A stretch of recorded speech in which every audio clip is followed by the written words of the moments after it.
Ah, Madame Poutine voilà. La compagne présumée. Madame la Poutine. compagne présumée de Poutine. On Madame va quand même Poutine. prendre des pincettes, mais en tout cas, voilà, c'est supposé être la compagne de Vladimir Poutine, ancienne championne olympique de gymnastique, qui dirige depuis 2014 le conseil d'administration du plus grand conglomérat médiatique russe, NMG, contrôlé évidemment par le Kremlin. Alors, à l'occasion de l'anniversaire de ce groupe de médias, elle a tenu une conférence et elle a donné sa vision, voilà, du rôle des médias d'État, des médias russes, donc dans cette opération spéciale. On écoute la compagne présumée de Vladimir Poutine. Chers amis, félicitations pour notre anniversaire. Souhaitons-nous le succès à chacun d'entre nous, ensemble. Notre peuple a besoin de ce succès car le travail d'informer aujourd'hui dans les conditions dans lesquelles nous vivons et luttons pour notre pays est comme une arme de guerre. C'est aussi important qu'un fusil d'assaut Kalachnikov. Les correspondants de guerre le savent, allons travailler. Merci. En Suisse, oui. Les amis, comme je prends la mesure en ce mardi soir que finalement nous ne sommes pas vraiment très people. C'est vrai qu'on parle de Poutine tous les soirs depuis le mois de février et je vous avoue que pour moi, qui suis immergé dans tout ça tous les soirs, sa vie amoureuse, sexuelle est très nébuleuse. Non, mais on n'a pas de billes, on n'a rien sur Poutine. Non, mais vous m'avez compris. Non, mais donc, quand je dis sexuel, vous m'avez compris, c'est pour faire un peu. Mais pour sa vie privée, sa vie privée, c'est presse important people, pour un on chef de sait guerre. rien. Bien sûr. C'est-à-dire, on sait qu'il a une épouse. Il n'a pas d'épouse. Non, il a eu une épouse, celle qui avait une maison à Biarritz. Elle a une maison Elle a une maison toujours à Biarritz. Elle, ce serait sa maîtresse. On dit qu'ils pourraient avoir des enfants ensemble, on n'en est pas sûr. Mon Dieu, avec tous les objectifs, les caméras qu'il y a dans le monde, on a très peu d'éléments sur cette femme. C'est une des premières fois qu'on l'entend depuis un an publiquement s'exprimer. C'est une des seules photos qu'on ait. Ouais, qui a des billes? Parce que je crois que Geneviève... Moi, j'ai plein de choses à dire. Vous avez des choses à dire, vous? Oui, rapidement alors. Plein de choses. Elle a 39 ans et il a remarqué parce que on l'appelait la femme la plus souple de la Russie, n'est-ce pas? Elle était championne de la Russie, de gymnastique rythmique sportive. D'ailleurs aussi ma discipline que j'ai fait et j'adore. Et elle a fait aussi. Elle était championne des Jeux Olympiques et différentes médailles. Il a remarqué 2 fois, même plusieurs fois, et d'autres championnats.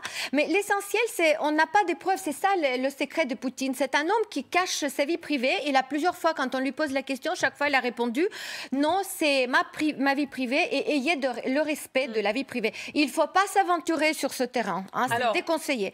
Et apparemment, ils ont depuis 2, 3 ou 4 enfants ensemble, dont 2 apparemment qui sont nés à Moscou et 2 qui sont nés en Suisse, près de Lugano, parce qu'il y a une propriété, ils ont une propriété à Lugano où il a envoyé sa famille, donc Alina Kabaeva avec les enfants au moment de l'invasion. Donc il aurait et après, 2 enfants, ils étaient renvoyés de la Suisse. Alors, ils ont été renvoyés de la Suisse, et donc là, ce groupe qu'elle dirige, c'est un groupe de médias puissant qui est à Moscou. Saint-Pétersbourg.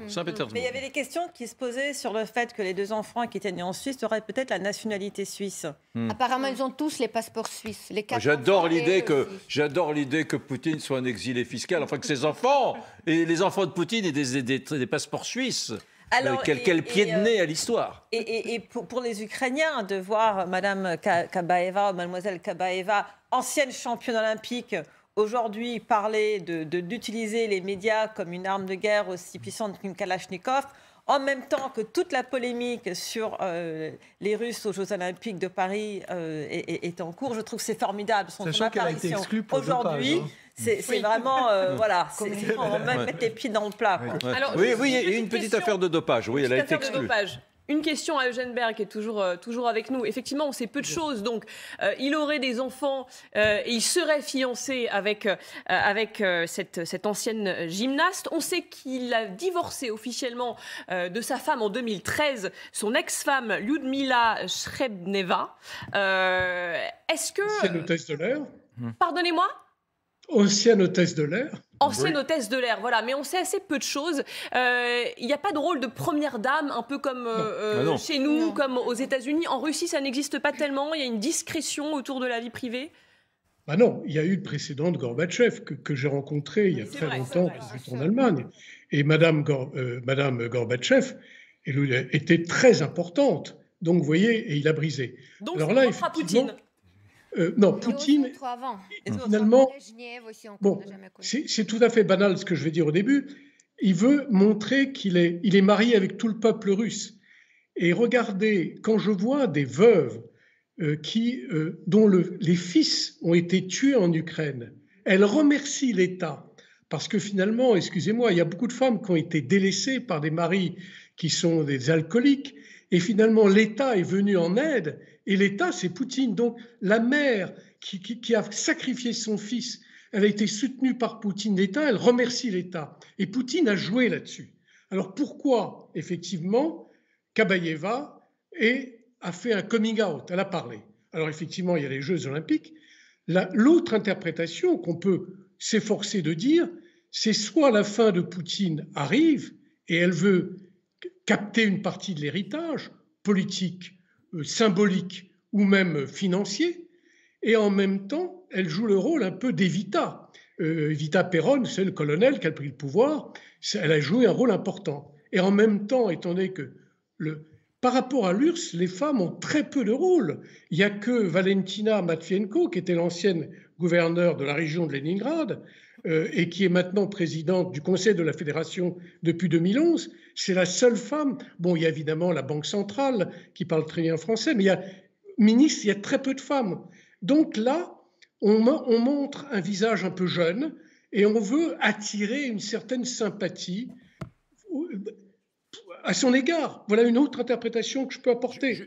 Le reste, on verra. Eugène et ceux qui sont avec nous en plateau, qu'est-ce que c'est que cette entreprise, ce conglomérat qu'elle dirige?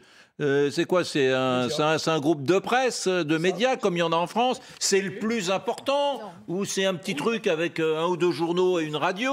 Qu'est-ce que c'est exactement? Quelle est, Madame Poutine, combien de divisions, pour faire simple? Quelle est la puissance de ce groupe qu'elle dirige? En tout cas, croyez-moi que son salaire est très bien. Je ne sais pas si vous en êtes autant. C'était 5 millions de dollars par an, ce qui est pas mal pour un patron de presse. Donc, c'est un organisme qui fédère pas mal d'associations et qui fait de la formation, de la diffusion, de l'information. Donc voilà, c'est un rôle assez honorifique. Bon, regardez, Poutine est généreux. Moi, je crois que c'était une entreprise comme le groupe de Berlusconi l'était, avec des chaînes de télévision, des radios, des journaux, il me semblait, non? C'est un organisme... C'est une société qui s'occupe de faire la communication pour d'autres entreprises privées. Ils n'ont pas spécialement des journaux à eux, de chaînes de télévision à eux. C'est vraiment, ils communiquent, c'est un prestataire de services qui s'occupe de la communication, la publicité, tout ce qui est les réseaux sociaux, etc. Et surtout, elle a... C'est pas très puissant, alors? Si, c'est puissant, parce que les commandes qu'ils reçoivent, des millions, des dizaines de millions d'euros, des commandes. C'est pas pour des PME. Alors, c'est des gens qui font de la pub, de la stratégie en communication et de la pub. Certainement, Gazprom, c'est le client. C'est Havas ou Publicis. Oui, c'est même beaucoup plus. Et surtout, elle n'est pas nouvelle. Hein. Les Russes la connaissent très bien parce qu'elle est assez régulière à la télévision, parce qu'elle s'occupe de différentes organismes autour du sport, de gymnastique. Elle s'occupe un peu des enfants. Donc, elle fait les discours réguliers. Les Russes la connaissent très bien. C'est pas qu'elle est apparue comme ça. Elle a été députée. Elle a parlé directement devant le Parlement. Et surtout, pas du tout, il ne faut pas lui donner le rôle de Eva Peron ou quelconque, parce que c'est pas du tout son rôle. Elle est là parce que elle a dit quoi, 2-3 mots et c'est tout. Elle a parlé de... Elle est intelligente. Elle est fine dans son analyse des choses. Elle n'est pas bête, oui. Elle n'est pas bête. Elle n'est pas bête. Oui, elle n'est pas bête. Elle a une certaine rapidité d'esprit mais bon, dans un petit discours qu'elle a donné, ça nous a interpellés tous parce qu'elle a réussi, voilà, la communication. Ça veut dire elle la maîtrise. Ça nous a interpellés à tel point qu'elle a parlé de Kalachnikov. Et Kalachnikov, on sait à quel point c'est important pour la Russie, mais aussi, n'oublions pas, la dualité du problème, parce que Kalachnikov lui-même, il est mort complètement en misère totale. Pour ses 90 ans, on lui a offert l'ascenseur dans l'immeuble 5e étage. Il habitait l'immeuble typiquement soviétique, dans 2 pièces ouvertes de passage. Comme ça, il n'avait même pas l'ascenseur. Il est mort à 93 ans. Abandonné dans la et pauvre. Monsieur Kalachnikov. Renaud. Vas-y. Rapidement, je te repasse. C'est quand même intéressant ce qu'elle dit. Parce que si c'est bien la campagne de Poutine, en tout cas, elle nous révèle une chose, c'est l'importance pour la Russie de la propagande. Parce qu'elle explique aujourd'hui que l'information, de son point de vue, c'est une arme. Et c'est vrai que nous, on ne voit pas, à la différence des Ukrainiens, on n'est pas directement en guerre contre les Russes, on ne se bat pas, et on envoie des armes pour aider les Ukrainiens. En revanche, il y a 2 champs dans lesquels on est directement confronté aux offensives russes. C'est le champ de l'information et le champ du cyber. Où là, c'est des véritables théâtres où tous les gens qui travaillent sur le cyber, les commandements cyber, la protection de nos entreprises dans tout l'Occident, mais aussi en France, ont des attaques cyber russes quotidiennes sur lesquelles on est obligé de mettre en place des moyens lourds de protection. Et le champ informationnel, où les propagandistes, les agents de Poutine, les agents de la Russie, les porte-paroles de la Russie sont extrêmement actifs, et le sont encore plus depuis d'ailleurs maintenant 1 mois, et où on voit à quel point pour eux c'est important, parce que nous on débat, on a l'habitude de la discussion démocratique et libre entre personnes qui pensent des choses différentes, parce que, oui, et puis on s'engueule, et c'est normal, etc. Non mais c'est logique, c'est tant mieux d'ailleurs, c'est sain, je veux dire, c'est... attention, et on pense que les Russes ou les pro-Russes fonctionnent comme nous, que le débat est libre et que donc on discute de la même manière qu'on discute entre nous sur le plateau, entre nous avec des amis, entre nous sur les réseaux sociaux, etc. Pas du tout. Exactement. Pour eux, c'est un théâtre. Ils ont des objectifs, des lignes d'opération, des gens qui sont chargés de porter un message, d'autres qui sont chargés de le reproduire. Et des résultats. Et bien sûr qu'il y a des résultats, avoir des effets, parce que c'est conçu comme une manœuvre militaire. Et c'est ça qu'elle nous dit, quand elle nous dit c'est aussi important que la Kalachnikov. Et aujourd'hui, le fait d'affaiblir notre capacité à comprendre ce qu'ils sont en train de faire, notre volonté de résistance, c'est ça leur travail. Et ça, c'est important de comprendre. Au fond, en une phrase, Alina Kabaeva, la compagne de Vladimir Poutine, vient de justifier les 11 mois de mensonges qu'on diffuse tous les soirs de Lavrov, de Dmitri Peskov, voilà, de Makogonov. Voilà. C'est-à-dire qu'en fait, voilà, on comprend mieux. Ces gens se battent, mènent la guerre. Et elle dit une arme. Voilà. Elle dit une arme. Elle dit Kalachnikov. Qui est quand même le symbole de l'exportation russe. Il n'y a rien qui a été plus exporté que la Kalachnikov du temps de l'Union soviétique. Et maintenant, le mensonge et la propagande est ce qu'ils exportent le plus avec la Kalachnikov. Et au moins, c'est assumé. Donc, c'est important de le comprendre.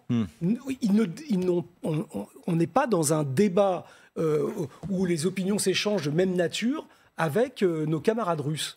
C'est pas la même chose. Une seconde de People dans cette analyse informationnelle. La seule fois, et je me souviens de ces images, il y a quelques semaines, on les avait montrées sur LCI, la seule fois où il a parlé de sa vie privée, c'est en 2014. Il y a une conférence de presse, il y a une jeune femme au premier rang qui fait partie de la presse régionale. En général, la presse régionale pose des questions à la conférence de presse de Poutine qui ne sont pas internationales, qui sont des questions un peu annexes. Et elle prend la parole, elle dit « Je vous pose cette question parce que sinon on me reprocherait de ne pas l'avoir posée. Est-ce que vous êtes célibataire ?» Parce qu'il venait d'annoncer son divorce avec sa femme. « Est-ce que vous êtes célibataire ?» Et là, l'audience est subjuguée, il répond... Et il dit, vous savez, un dirigeant européen m'a demandé il y a quelque temps, est-ce que tu es amoureux ? Et il lui répond, c'est-à-dire ? Et l'autre lui dit, oui, je suis amoureux. Et l'autre de lui dire, mais est-ce que c'est réciproque ? Il dit oui. Et là, l'assistance se marre et il dit, vous inquiétez pas pour moi, sur ce plan-là, il a un grand sourire. C'était en 2014, ça vous montre à quel point l'ambiance a changé. Il n'y a plus de conférences de presse et désormais, c'est un glacis à qui on pose plus de questions. Et la volonté, Samantha, ce que disait Eugène Berg, de montrer qu'il n'y a que le peuple russe qui compte pour lui, quoi. Donc on met à l'écart sa vie perso. Il y avait une suggestion il y a quelques années, peut-être que Ala, tu t'en souviens, quand il est parti en voyage à Ekaterinbourg, et il y a eu des mouvements pour dire est-ce qu'il ne devrait pas avoir des banques de sperme de Poutine dans toute la Russie. Voilà, c'était un peu la dérision, je ne sais pas si tu t'en souviens. Oui, je me souviens bien. C'était une espèce de campagne qui avait été montée, mais pour pour revenir à Madame, donc voilà, donc l'amoureux de toute la Russie, de toutes les Russes. Aujourd'hui, Poutine, tout bouffi, tout moche comme il est, mais il y a quelques années... Oui, bon. Allez-y, continuez. Moi, voilà, c'est pas mon style de mec, voilà. Vous êtes difficile, ça montre. Oui, j'ai des critères. D'autres critères. Oui. Mais des images de Poutine torse nu, à cheval, c'était vraiment très répandu en Russie. Il voulait se montrer comme l'amoureux de toutes les Russes et de tous les Russes. Mais Madame Kabaeva, il y a beaucoup de bruit dans la presse aujourd'hui parce que à cette fameuse apparition, elle porte une alliance. Et tout le monde se dit, mais de qui porte-t-elle l'alliance? Comment ça se fait que Kabaeva porte une alliance? Ça fait longtemps qu'elle porte cette alliance. Oui, mais ce pourrait-il... La presse russe est un peu hystérique là-dessus. Se pourrait-il qu'elle soit l'épouse de Poutine, non? Non, mais le bruit court qu'il se serait fiancé. Il se serait fiancé, visiblement, il y a quelques années. Mais alors, elle a une alliance? Je connais rien, moi, ces trucs-là. Posez-moi la question sur les Kalachnikov, mais alors sur les alliances. Le mariage morganatique de Louis XIV. Un mariage morganatique entre Kabaeva et Poutine. Oui, mais je vous rappelle que les enfants ont été reconnus. Ceux de Louis XIV, apparemment, c'est pas le cas, en tout cas, officiellement, de ceux de Poutine. Ça montre à quel point ce pays est verrouillé, quoi, parce que ça fait apparemment des années que ça dure et on en est réduit aux conjectures. Chez nous, on parle de meurtriers présumés. Ici, c'est les compagnes présumées. Ça, voilà. À chacun ses interrogations. Non, mais moi, ce qui m'intéresse dans cette déclaration, c'est que c'est une cérémonie presque privée, d'entreprise. Et c'est là qu'on voit à quel point, dans la psychologie collective russe, on a basculé. On n'est plus dans l'opération militaire spéciale du début, on est dans la mobilisation de tout un pays, y compris ses forces de communication dans le cadre d'un séminaire où, théoriquement, on est là pour se dire « ouais, on est les meilleurs ». Non, là, on ne dit pas « on est les meilleurs », on dit « on est tous au service de la mère patrie ». Ça ressemble à un pays en guerre. Oui. Et